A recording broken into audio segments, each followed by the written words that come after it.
No, seriously, we were just watching a thing the other day, um, where the director of RRR was breaking down one of the particularly interesting scenes, and it was absolutely cool. And we're both just like, we need to watch this movie again. It's an amazing movie. There's nothing like it in the West. Check it out. It's great. It's really good. It's awesome. We love it. Suppose I should have had a cold open for this part. I have something.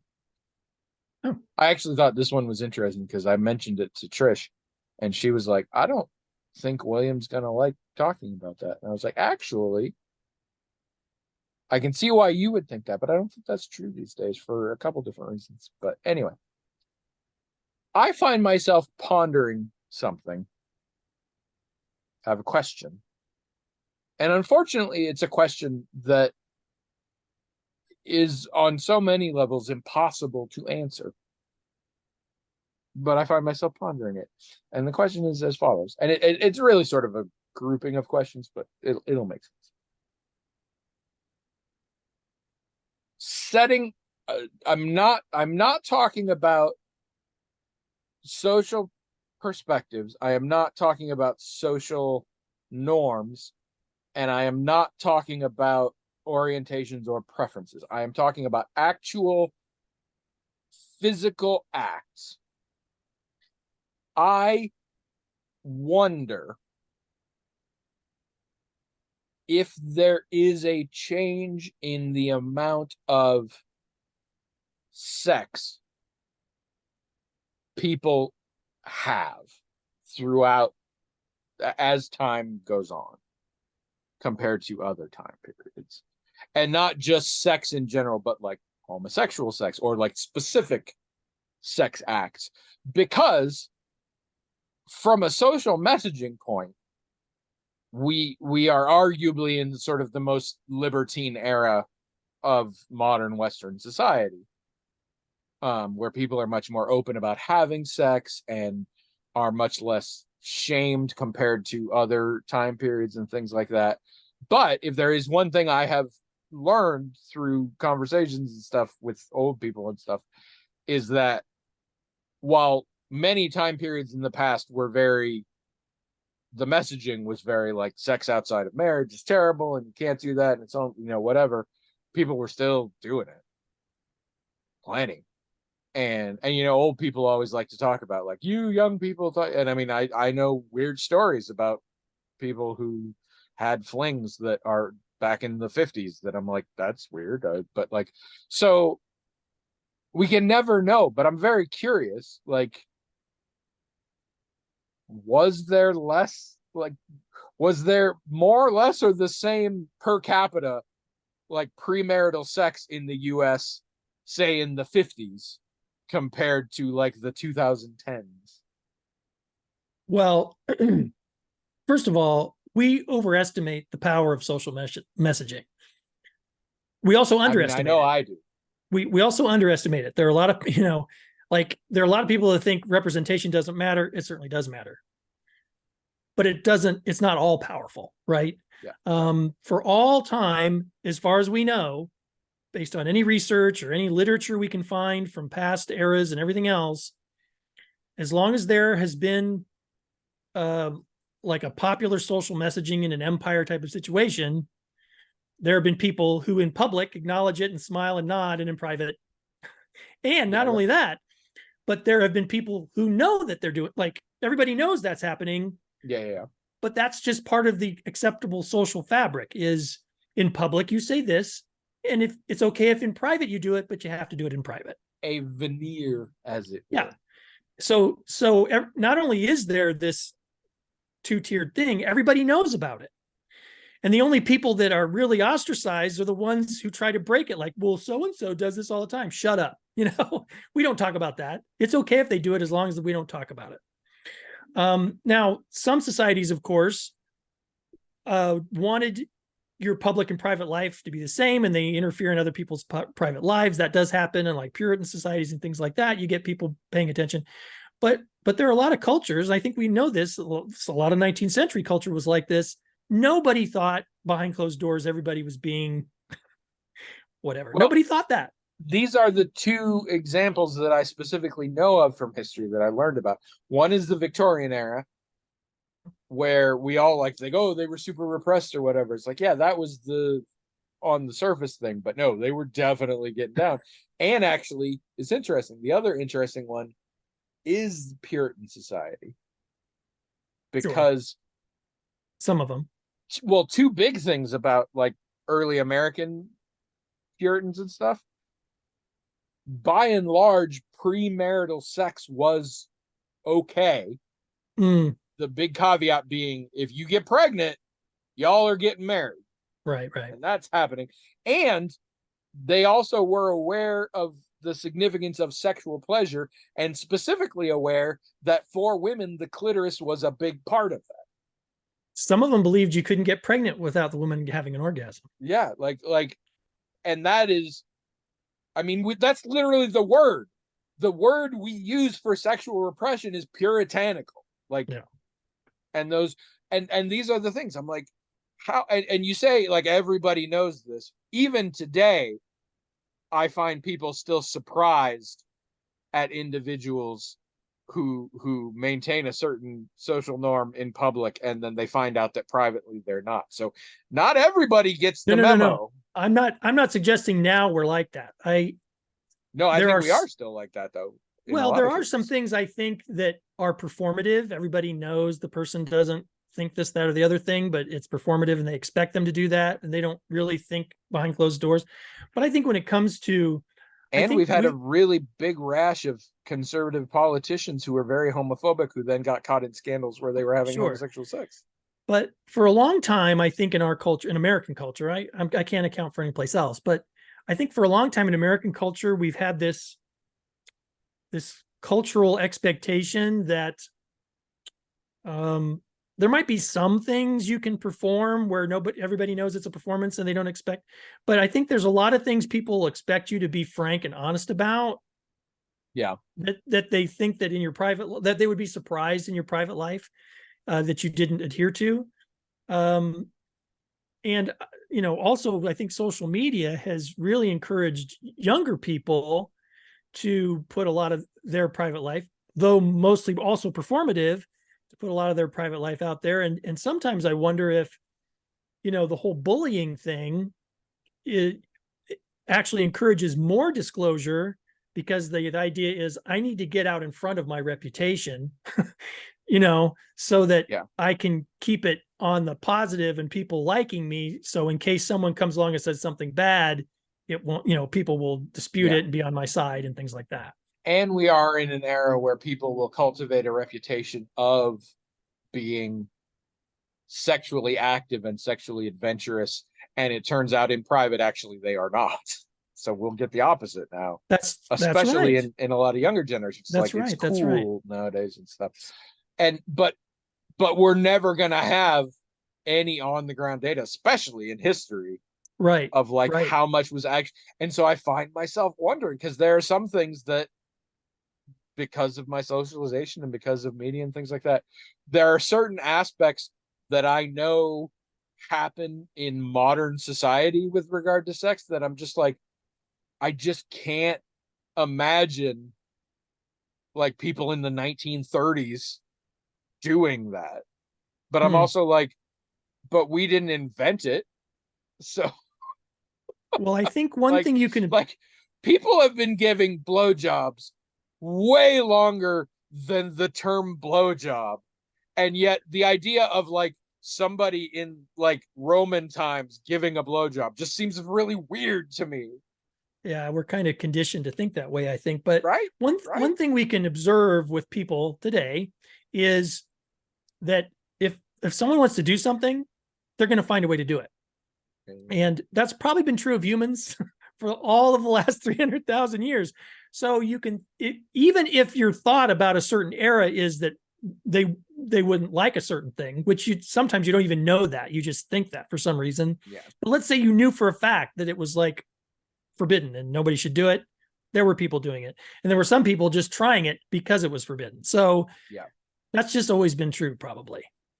And piggybacking on something we talked about, I guess, a couple weeks ago now, this idea that there exists such a range of, we like to say, flavors of sex, Mhm. such that it is possible to be an individual who has a fetish or kink for a particular kind of flavor and to not be aware that you do because you are not aware of the existence of such a flavor. Yeah, I suppose And I that's true. will say that I think in a more modern society and a more publicly socially permissive society, the ability to explore the breadth of flavors is easier. So there are potentially there are potentially certain flavors that are much more prevalent now just because nobody was in a position to even have the idea, hey, what if I'm really into putting my junk in a high-heeled shoe or whatever Yeah, it is. right, right. I mean, Um, I but and I think that becomes very culturally interesting because the further you go back, being able to explore those things is going to be an issue of privilege. Hmm. You have the resources and the clout and the power to be able to do this and to be able to do this and keep it hidden or whatever. So the further you go back in history, the more your flavors are mostly going to attach to straight white men. Yeah, I suppose so. I mean, the people I know of who have developed things like that later in life because they didn't know it existed have all been women. Um, and it's definitely like you say, like it just simply did not occur to them Yeah. until maybe they saw some pornography or something online and they saw something and they went, "That's a thing," you know, And and they were completely into it after that. I have personally had that. And in fact, I mean, and I'm gonna try and keep things nice and vague because I know you're more comfortable that way. But I believe I have been upfront about in the history of my life, I have many times and many phases in my life engaged in text-based online erotic role play. Sure. And I have explored a lot of kinks in that fashion, including a lot of flavors that are things that are either physically impossible or things that like I wouldn't, that would be insane to do in real life. Right, right, right. So I would not do that. Or things that as we've talked about before, I like the fantasy of it. I would hate the reality. I think that's true But for lots of people. there have been things. I mean, first of all, I have obviously learned about flavors that I'm like, that's a thing. I didn't know that was a thing. And some of them Yeah. I've been into. But there have also been things that I knew about. And just like when I heard about it, I was like, yeah, that's clearly not for me. And then I was in a situation where like my partner at the time was like, can we indulge in this? And I was like, okay, I can try it out. And suddenly I was like, oh crap. I think I think I kind of like this. I assumed I wouldn't, but like in the moment, I'm kind of into it. Huh, So, interesting. and I feel like in a modern society, we are more able to do that kind of exploration. So there Well, is that factor, but in our modern society, I mean, we yes, don't yes, know yes, how yes, yes, many yes, yes, yes, yes, cultures. yes, yes. Very true, very true, very true. And again, it's as a general rule. The real answer is throughout history, it's going to go up and down and whatever. But Sure. and right place, right time. And I also want to say, if you really have a thing, sometimes it's powerful enough that you may not know it's a thing in the world or a thing that anyone can have, and yet you still feel it. I mean, it's not like when humanity first got created, there was already a list. Like people had to be like, you know what? I think I'd like to do things with my bits related to such and such. And Yeah. they tried it out and they're like, yeah, this is awesome. And then they told their other friend and he's like, oh, yeah, no, that's gross. You're horrible. Get away from me. But then they told a different friend and that one was like, oh, yeah, this sounds good. And like, so, I mean, I get that it's always exploring uncharted waters, so to speak. But Yeah. I find it all fascinating. And I hate the fact that because of the way time and space works and also the way privacy and society works, we'll never, there are aspects of how this works that we'll never know. And I'm really curious. And to me, it's even worse than that, that, you know, one thing I've kind of noticed about human behavioral science my whole life, but definitely going through a graduate program, I've seen that I've actually read enough textbooks and read enough articles to see it pretty much confirmed that if there's one thing that human behavioral science is really awful at understanding, or even trying to understand, or even showing that they want to understand, it's culture in general and sex in particular. They Sorry. they don't care about understanding what culture is, how it works. I think they tell themselves that they understand it, or some version of it, or maybe actually they kind of tell themselves that it's impossible to understand, so they don't even really try. And somehow sex gets or worked the in there idea too. that behavior is culture, because it's the seeing is believing thing. This is what people do, so clearly this is the culture. It's like, not always. Yeah, right. And somehow, especially when you get into sex. Yeah, it's somehow it impacts sex, like with both culture and sex. And I don't know if they're related somehow, but with both of them, they only go so far and then they quit. And it's like they don't want to know what goes beyond that line for whatever reason. Like maybe when it comes to culture, it's like, well, if we figure out things empirically about culture, well, then we can't make the stuff up that we want to make up, or sex too, maybe. I don't know. At some point in history, we decided sex is by definition an intimate act, and arguably one of the most intimate acts. And tied to intimacy is vulnerability, and vulnerability makes people uncomfortable.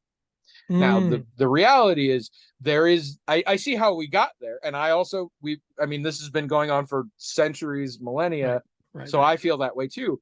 But looking especially at some more modern science fiction authors, and actually some earlier science fiction authors, who present societies where that is not the case, makes you sort of realize that doesn't inherently have to be the case. Yeah. Like, sex is an act that involves physical touch and things. But and we have versions nowadays too. A lot of people consider massage therapy to be a very intimate act.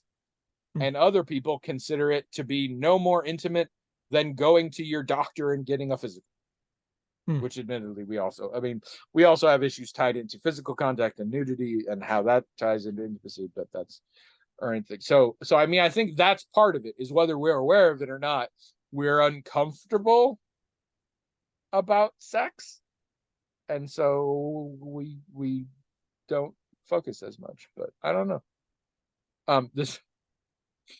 Describe me. This again goes back to what I talked about last week, or in our case, a half hour ago. This current season of Taskmaster, and Frankie Boyle in particular, there was a task in which they had to get a banana down from a tree. And there was a tree outside, and they just said, you got to get a banana out of the tree. So they go outside, and what there is in the tree, there is a sign that says banana, and it was an arrow, and next to it, they had put an actual banana. It was like a pine tree, but they'd put a banana in there, and so people had to get it down. And 3 of the people went and got it down.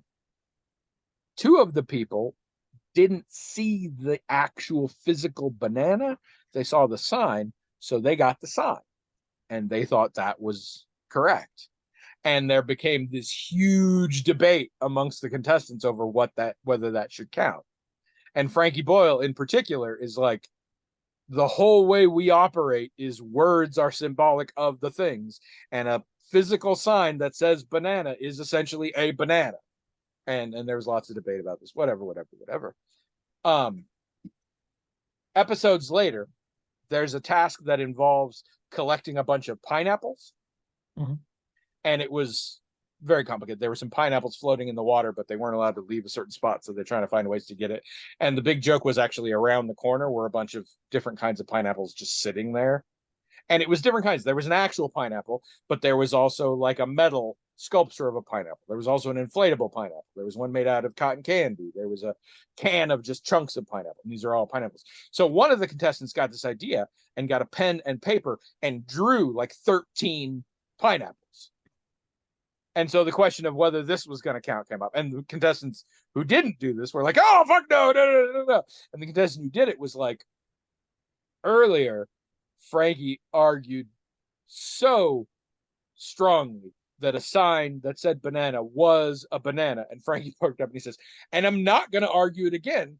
A drawing of a pineapple is a pineapple. And bear in mind, Frankie's not the one who did it, but he's like, no, it very clearly is. And he's like, this is the whole nature. And so finally at the end, Greg, the taskmaster, declares he's going to count the drawings. And one of the contestants was really mad, and he said something like that, how can you do that, or something like, what are you basing that on? And Frankie says, in his loudest and most angry I've seen him in this series, he says, the basic concept of language. Yep, exactly. So I don't know why that made me think of it. Anyway, I mean, everyone. Welcome. Magical talking hat. No. No. Oh, something different. I forgot. Oh. It was the magical. Oh, I remember. Okay. The magical shocking rat. Oh, shocking. Podcast. Oh. The only podcast in the world that is continuing to workshop our new rebranding. The problem being,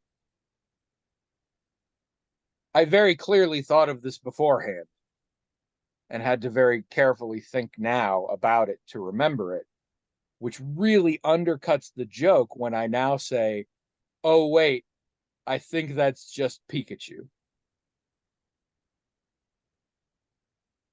Oh, I was thinking of a rat that tells off-color jokes.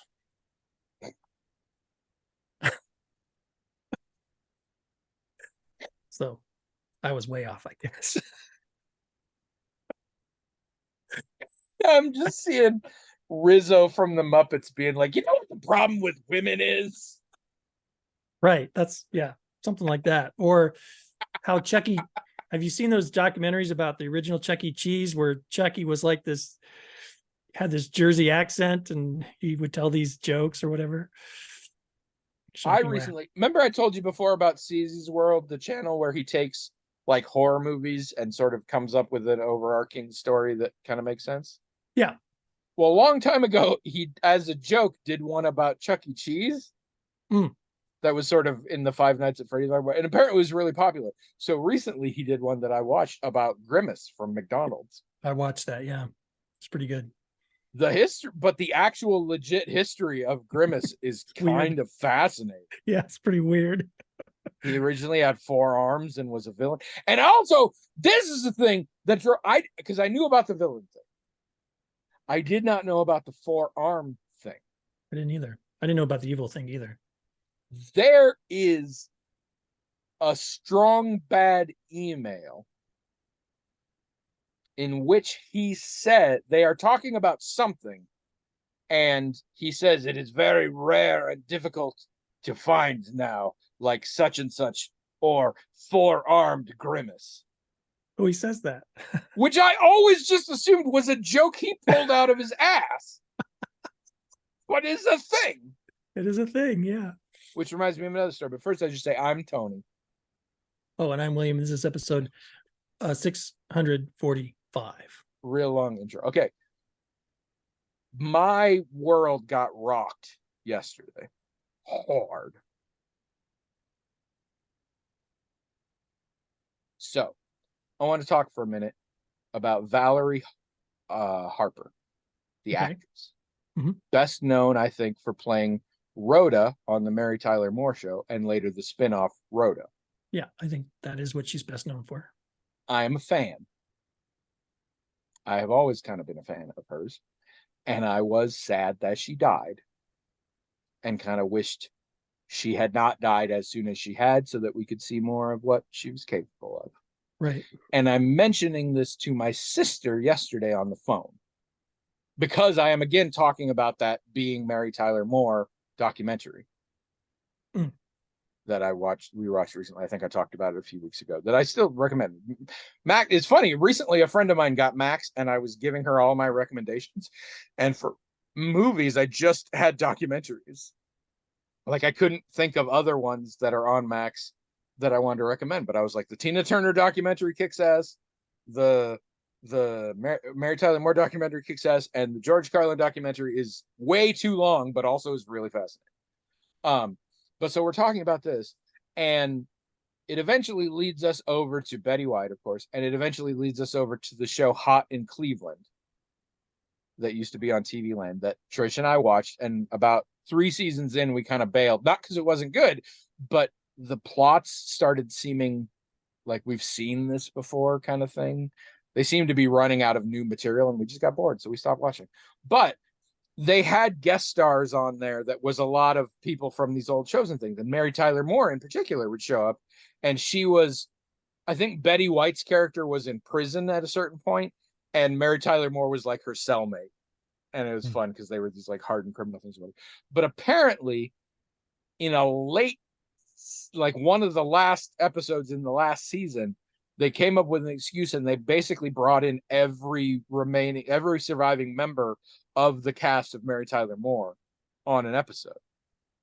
And she's telling me about it. She's like, and so Mary Tyler Moore and all this stuff. And she's like, and Valerie Harper's there. And I'm like, she can't be. She died. And she's like, this was before she died. And I was like, no, she died a long time ago. And my sister's like, well, you got to remember, this was like, what, 2014 or something? And I'm like, no, Sarah, she died in like the 90s. And my sister's like, no, she didn't. And to be fair, my sister will speak with that level of confidence and be 100% wrong. I don't remember the most recent time this came up is when she was confident that when Paul Walker died in the Fast and Furious movies, his character also died. That is not true.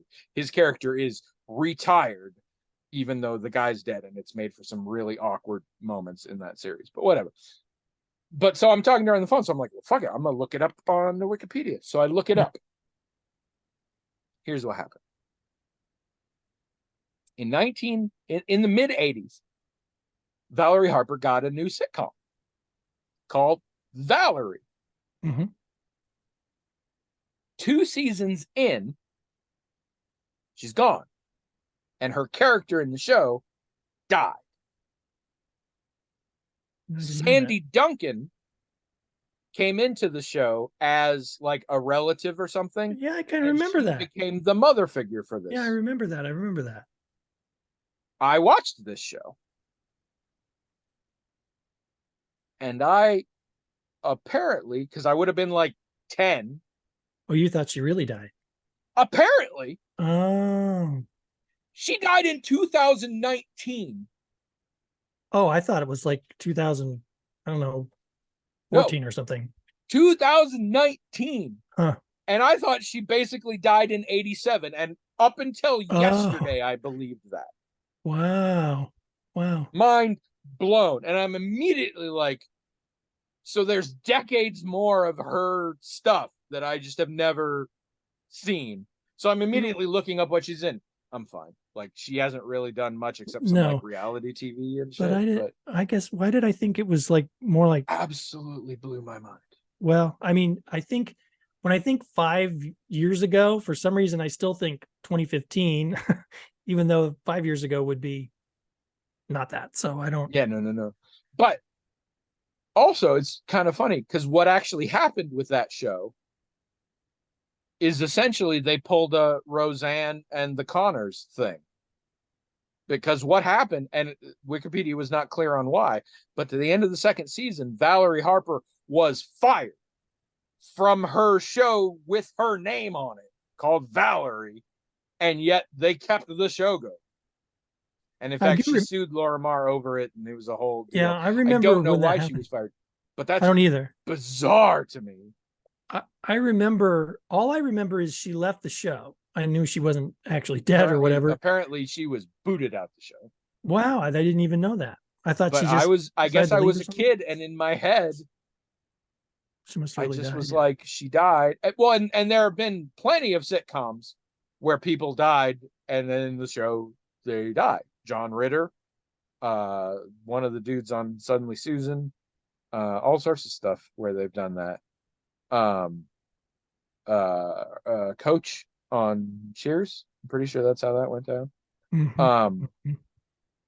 so maybe I don't know, but like I have moments where like you hear somebody died, and I'll be like, oh, I kind of thought they were already dead. Or I actually had this with Mary Tyler Moore, where she showed up on something, and I was like, I thought she was dead, and then she died, Nice. and somebody told me, and I was like, oh, I thought she was still alive. like I go both ways on that, but like yeah, I guess my brain just assumed that because I've literally and I talk about like I it's not like I don't mention this or whatever. I just have always thought she died then, and that's why she wasn't in the show, and she lived to Mm. fucking 2019.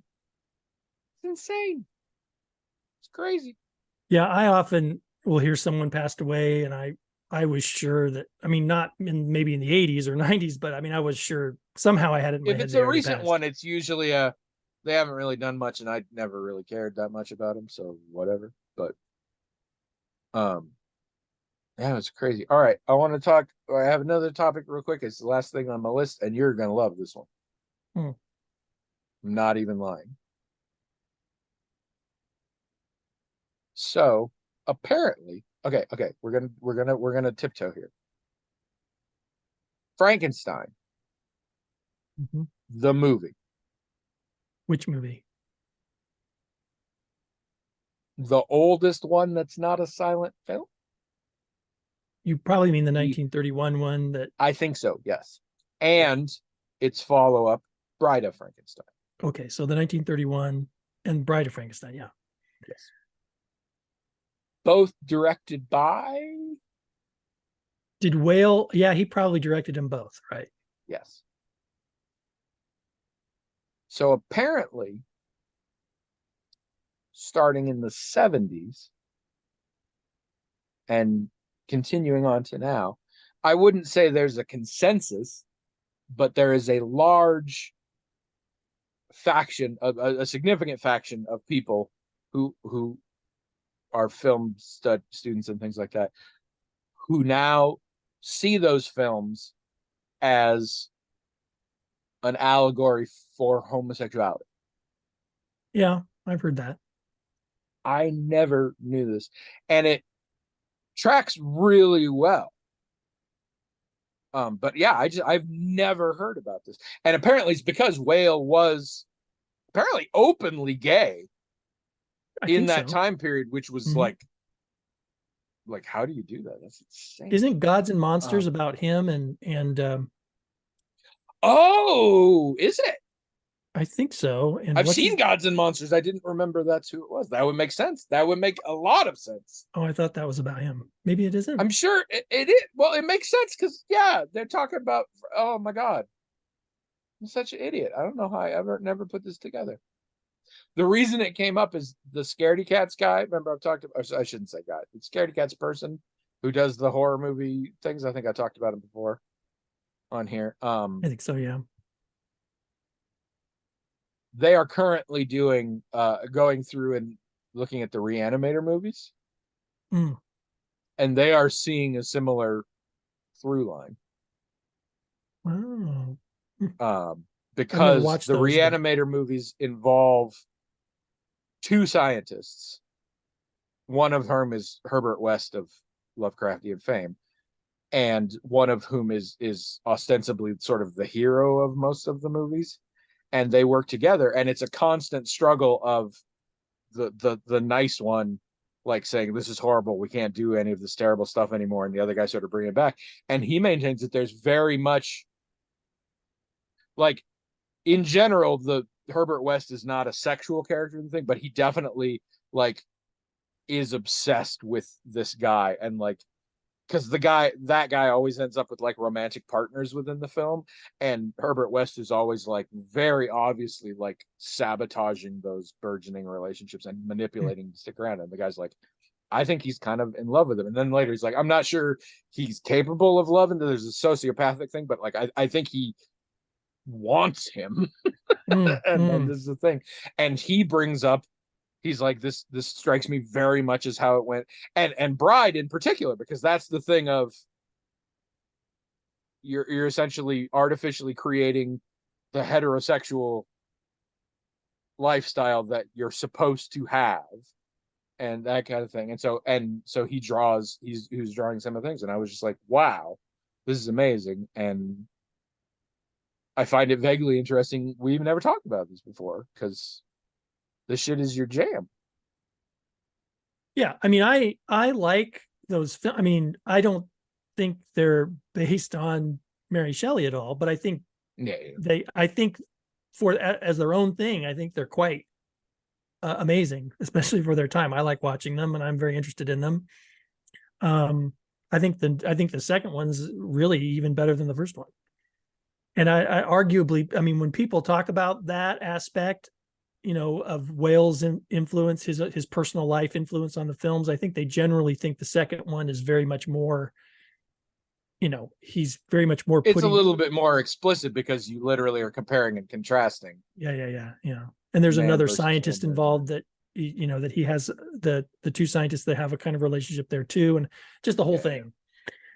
And the second one has a more interesting and complex plot, really, all the way around. It's a lot of people think that his mark as an auteur is sort of more on the second one than even the first one. Well, Because and the argument also potentially goes that may be the way, because he had to have a hit first, because there are things that he clearly occluded so that it wouldn't be, because like the assumption is that if the studio executives in the 1930s knew that this was an allegory for homosexuality, they would probably not have been okay with that. So you kind of had to do it to a degree that they wouldn't notice. yeah, I mean, there's Um, not a lot to the first one. It still has a lot of brilliant film craft things to it that you can appreciate. Filmmaking is interested in the kinds of things they were doing back then. The second one to me is like I personally like the second one better. Even I like the first one fine. I don't think they have anything to do with Mary Shelley's work, but by themselves, I think they're really good. I just watched I think today, that made some reference to it. Somebody was trying to create a brand new iconic Halloween monster or whatever. And thing I was watching, and they eventually started making jokes related to Mary Shelley, and something about how like this is an idea that was the kind of idea that made Mary Shelley run away from that villa and get away from that jerk Lord Byron and come up with a new idea. And the other one's like, yeah, and she suddenly was like, bolts in the neck. That'll be really scary. And to be fair, they were very clearly, they knew how silly that was. Like that was the point. Like they weren't, that was their idea, is that he got Mary Shelley got so sick of Lord Byron that she fled that villa in Geneva and then went somewhere else and was suddenly like, oh, bolts in the neck are really scary. And then wrote Frankenstein. There you go. She did talk about having a nightmare really about the story. Well, yeah. Have you still never watched that Gothic movie? You should watch it. No, I think I did watch it. Yeah. But I'm I talking mean, I'm about sure the it's things not she wrote. accurate, but it's another one of those. It's like the One Night in Miami thing. And I love this. For all that I hate biopics, I do love the kind of movie where they're like, we know for historical record that these famous people got together in this place, and we have no idea what happened when they were in that place because it was private. So here's a story about what might have happened. Yeah. I love that. I love Yeah. that because it is by definition not true because it's about something we can't know about. So I'm like, this is cool, but this is cool to play with the idea. And honestly, if biopics were more open about that, I still haven't seen it, but Rocket Man, the Elton John one, Mhm. they start off by saying this is based on a absolutely real fantasy. I believe is literally the opening thing, and I'm like, that's how you do it. Like, stop bullshitting that there's other stuff to it, but like Bohemian Rhapsody, which do not fucking get me started. Anyway, give us another email. Okay. Um,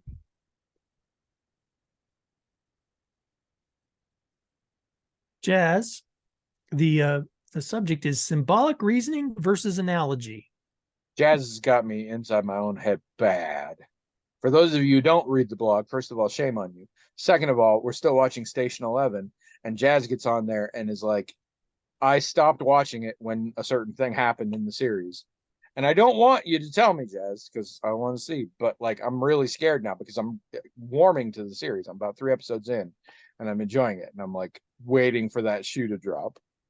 Because also, I feel like in my head, Jazz has a much higher capacity for putting up with certain types of bullshit that I am not. So I'm like, what the fuck is gonna happen? Am I just like literally gonna turn it off mid episode? Like, I don't know. We watched the whole thing.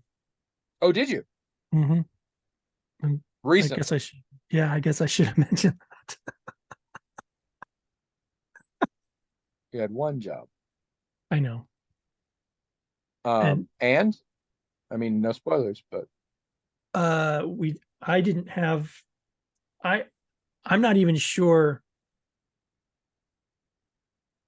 I can't think of anything that anybody would have an issue with. all So right.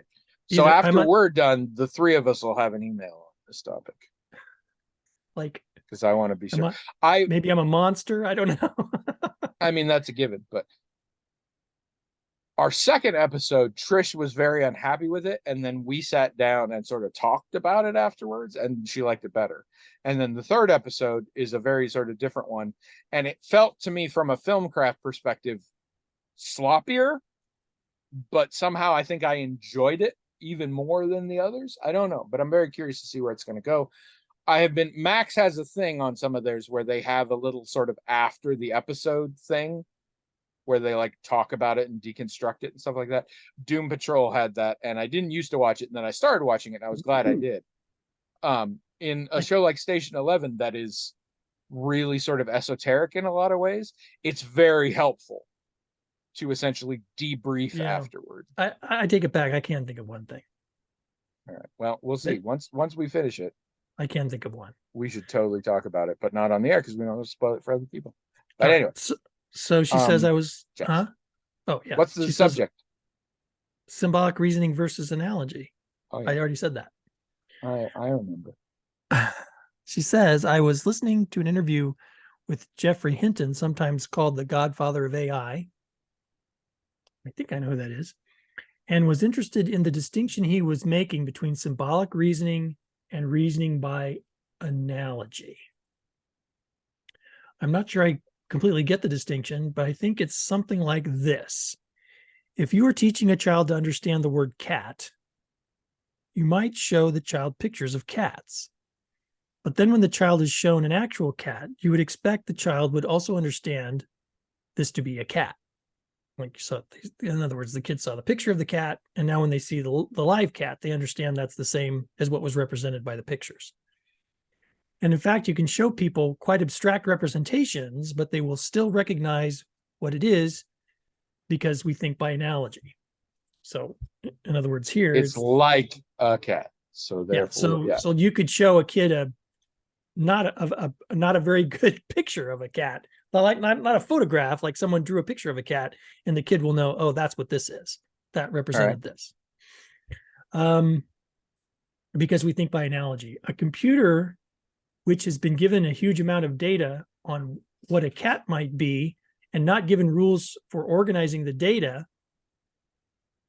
which is that's what he's calling symbolic reasoning, I guess. Rules for organizing the data, symbolic reasoning, might not be able to tell when something is supposed to be a cat when a human can. So a human can see an abstract representation of a cat and go, oh, that's a cat, but the machine might not be able to do that because it doesn't think by analogy, it thinks by symbolic reasoning. Already, if you ask me, calling that what the computer's doing symbolic reasoning is a very confusing misnomer. That's a terrible way to describe that. I agree. The new I feel generation, like we're shitting on Jazz, but you know. No, she didn't make that up. That's what this I Jeffrey. thought she did. No, I think she actually kind of also would agree with us that that's not a very good way of describing that. Sorry. Is there more to the email? I didn't. Yes. The new generation of AI is now using vectors of similarity, which are much closer to human analogic thinking. So I was thinking about the way in which humans' ability to create analogy is closely linked to sensory motor experience and wondering whether that's going to be necessary for AI to actually develop analogic reasoning, and also how social interaction would factor in to the development of analogic reasoning in AI. What do you think? So I think what the AI person means by first of all, this is very typical for AI people to think of symbolic, like the word symbol, in a very specific way. What they mean is they mean an actual, like a symbol that you would make like digitally. You know, they're not thinking about symbol the way human beings think about symbol, because the fact is analogic thinking is also symbolic. It's ridiculous to use the word symbol. They're thinking of symbol in a very specific machine way. So what they mean is the machine has to start with some programmed element that they're going to call a symbol, and it has to figure all of that out. And humans don't have to do it like that. We don't have to do it in a way. We don't have to do it digitally. We can do it somehow analog. But what that really means, the AI scientists can't figure out. All they can say is, well, we do it, literally by analogy, analog. But I don't like the words that the AI researchers use because I think it's confusing. What jumped out at me, or what jumped into my brain while you were reading that, is the distinction between symbolic, well, now that I'm saying it, and representational. Because if I am seeing a thing and I'm supposed to know it's a cat, I see two ways I can determine if it's a cat. One is I've seen things before that I've been told are cats, and this looks similar in some way. Mm-hmm. So I'm like, that's a cat, or it's something close to a cat. Right. It is related to a cat. The other version is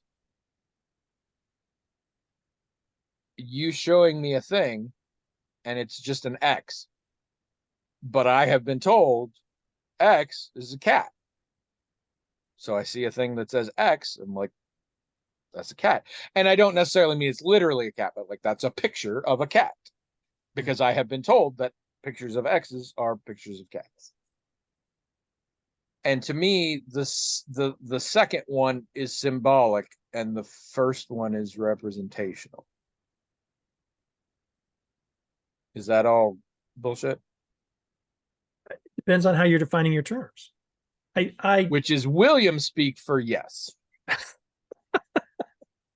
Because William would never say yes to me saying, is that bullshit? But he will say that. I will say that, which is basically that maybe in your crazy mind, it's not bullshit. No. That's not what it means at all. Like I'm very frank to say, I don't like the way AI researchers typically define these things because I think it's particularly confusing. Am I defining it in a similar way? No, the way you're defining it makes sense. It's not the way I define it. Okay. But it's not. I don't think it's the way symbolic interaction defines it. But I don't think that's particularly, I think it's clear. It's clearer than what I think the AI people are doing. All right, I- so give me your version. Well, from a symbolic interaction standpoint, okay, so Give me how give me how I was not clear on the second version of how I know it's a cat. Give me analogy, analogic and symbolic ways that I, Tony, know that this thing you've got is a cat. well, first let's talk about why you can see an abstract representation of a cat and know when you see a real cat that that's a cat. And the reason you can do that is to say, oh, we think in terms of analogy, that really begs the question. I mean, what does that even mean? And what it means is, well, and that's where I get representational, because in my mind, that answer is, despite being abstract, it has similar aspects to what I know to be a cat. Therefore, I assume it is a cat or related to a cat. but from a symbolic interactionist standpoint, that still begs the question. The answer is, we human beings, the reason we understand the connection between the abstract and the concrete is because it's just how our brains work. We always only have the abstract in a way. Even when we see a real cat, what we're seeing is our brain's representation of that cat. It might be in the real world, we might be able to touch it and everything like that. But the fact of the matter is, our brains are pretty much always dealing with some kind of abstraction. This is why we have hallucinations. This is why we have what am I trying to say? Tricks of perception, Optical illusions, or and auditory illusions, whatever. Yeah. Somehow, sensory illusions. Sure, somehow, something about the way we process knows, and we don't like consciously know, but we're used to. We somehow get used to through childhood somehow to the notion that anything in the world that we can touch and manipulate or whatever, as you said, can be represented many different ways, including in abstract ways. I mean, it's just a part of how we perceive things. It's built in. It's built into how we think. So it's not that just that we think in representative ways or analog ways, like, because sometimes when people say that, they don't really have a mechanism for how or why that happens. And it's only symbolic interaction, as far as I know, says, well, it's because it's just built in to how the brain actually works. We don't learn it that way. We're not taught that way. We don't really absorb it that way. Somehow the brain knows, like when we see an optical illusion, most of us don't freak out, right? Like, we get it. We understand it's an optical illusion. Why don't we freak out? Why don't we think that's like hocus pocus or magic or whatever? And maybe some people would do that, but for the most part, human beings are perfectly comfortable with the idea that sometimes they don't perceive things exactly as they are. It's just I know a lot of people think that we're not that self-reflective, and I'm not saying we are. I'm saying that there are things that are sort of built into how we experience the world, where we're prepared for a cat to be more than just a cat. Okay, you have sufficiently explained this. I'm going to say postulate. I don't know. No, I'm being very serious here. I understand your point. Now apply it to the question at hand. Because while what you just said sounds interesting, I don't see how we then can use that to address this question. Okay, so connected to that is human beings, when they process information, they don't just use what's going on in their head. They use things in their environment. They use what they think is going on in someone else's head.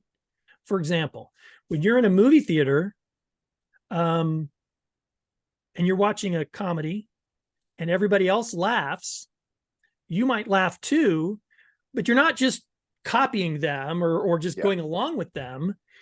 You're using their mental processing to supplement your own, and you at that moment actually find it funny. Now later on you might watch the movie and think, why did I think this was funny when I was in the theater? Yeah. But it's Or not because you were. if you're in the wild in a place where a certain type of animal exists and an animal that doesn't tend to exist in that part comes by, depending on how obvious and extreme the difference is, you might misconstrue that as being an animal that would make sense to live there, because in your head you're like, it clearly can't be a leopard. Leopards don't live in Washington. It must be a bobcat. So yes, you're using your environment to help you process the information. Or you're showing me a picture and I'm like, that's clearly not a pornographic picture because William wouldn't show me a pornographic picture. It must be something else. Yes. Yes, that's a good Okay. idea. Well, here's another one. So I got that too. When groups used to hunt, they often didn't talk to one another while they were approaching their prey. They could see what the other person was doing, and all that unconscious processing made them move as like one thing.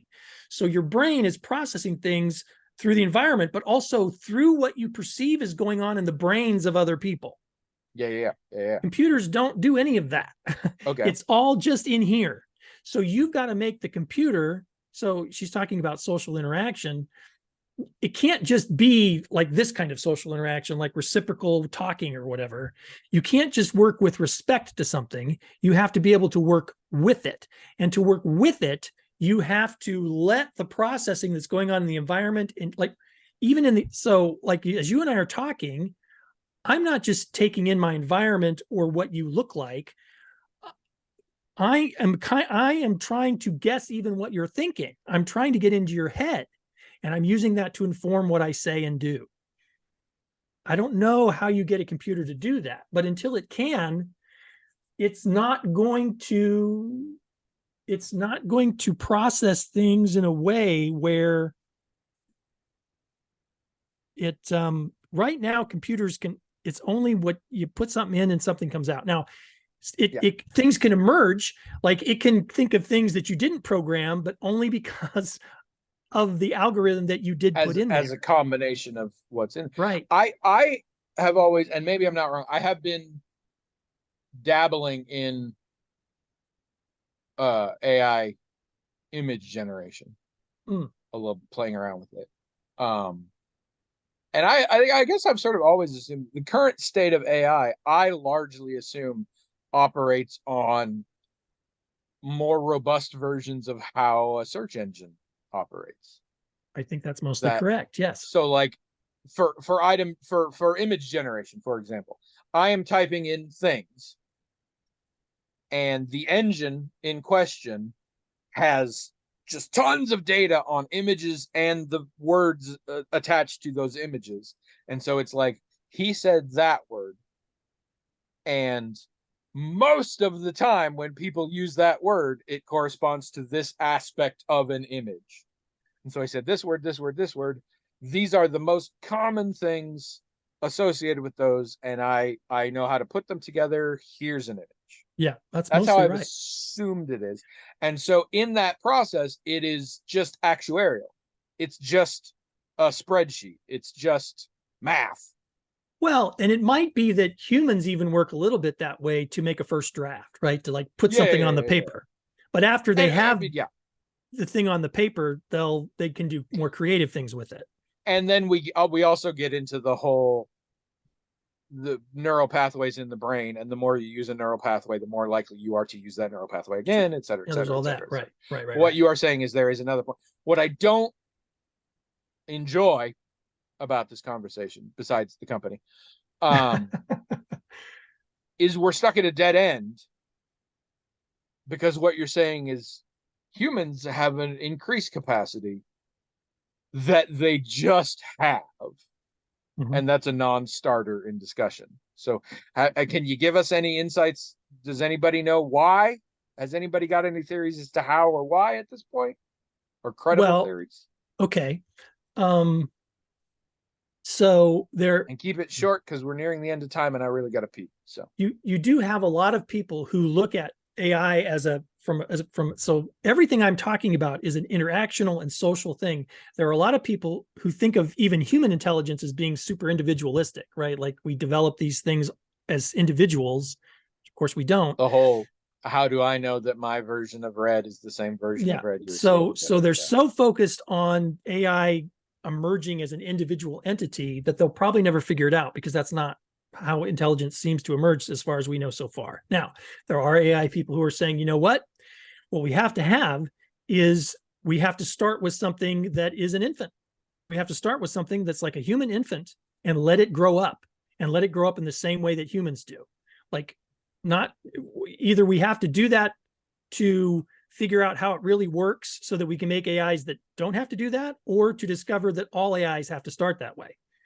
And so your answer, the answer to your question, what people think is that there's something about having a certain substrate that has the capacity through interaction. And what symbolic interactionists say is you internalize the sort of feedback loop that is interaction, that loop is the thing that creates the complex processing environment for you to use not just your brain, but also your whole body, your environment, and what you presume is the thoughts and feelings of the person you're interacting with, to help you act with people, not just with respect to people.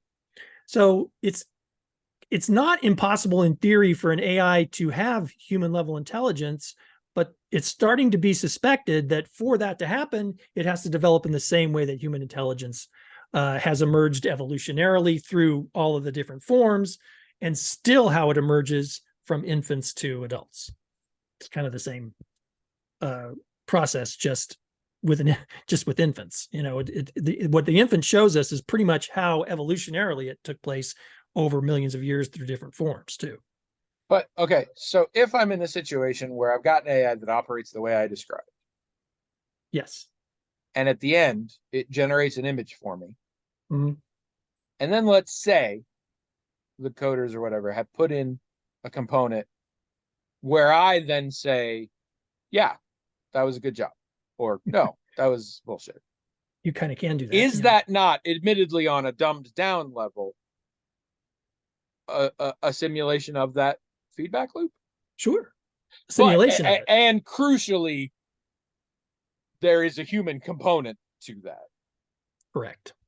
Which is like, it's way harder if you do one AI doing that with another AI, because all they would have to go on is their own data, which but also may not be the same, but is the same.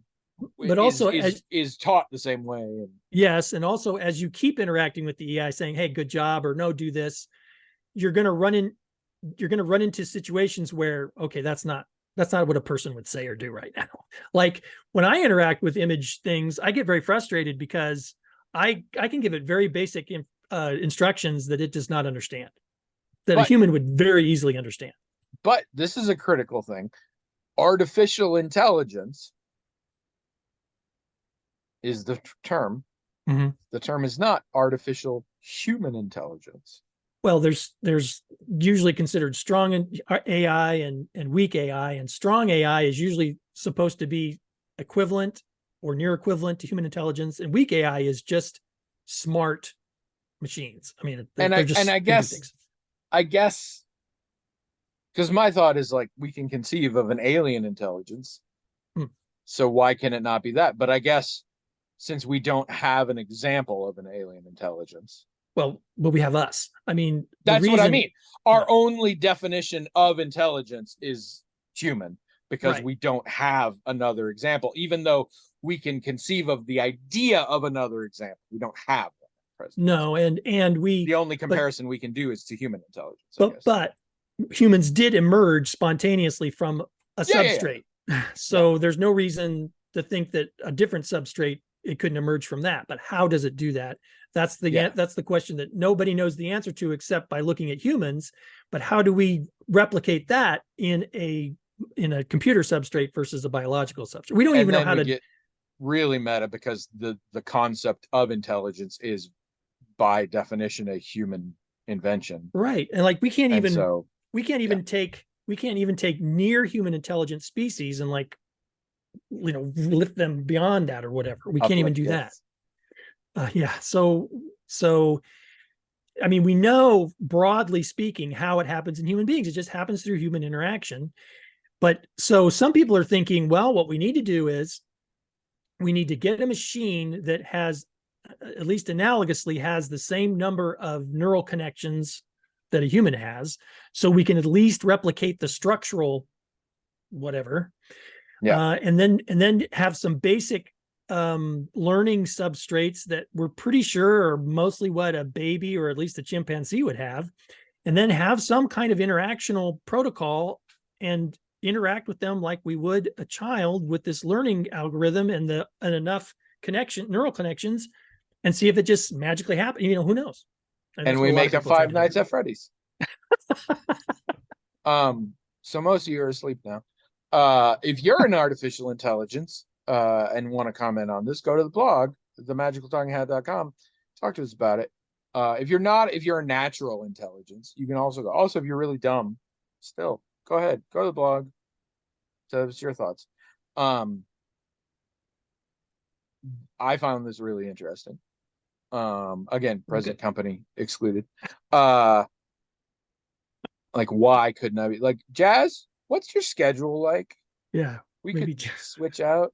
Anyway, but this should be a great example. You should write in themagicaltalkinghat@gmail.com, and we'll talk about this kind of shit, maybe, or whatever kind of shit you want to talk about. Like, we've gotten bad jokes, lots of them. We've never gotten any dumb ideas. I want somebody to email in and be like, I keep having this thought and it's really dumb, but I have this thought. What do you think about? Like, I want that. I want that. Because I get those sometimes. I'm like, that's really dumb, but it's interesting. So anyway, check it out. Also, if you haven't, watch RRR. Phenomenal movie. Really great stuff. And unlike anything you've seen. Also, if you want to catch up on Station 11, maybe by the time we finish, then you can get in on the private conversation me and William and Jazz will have about why Jazz hates humanity and why William's a monster. And it'll be 2 weeks for us, but you'll be back in a week, and you get to hear all about my Virginia trip. And William will tell you about why he is dumber than an iPad. Like a new iPad, not like the original.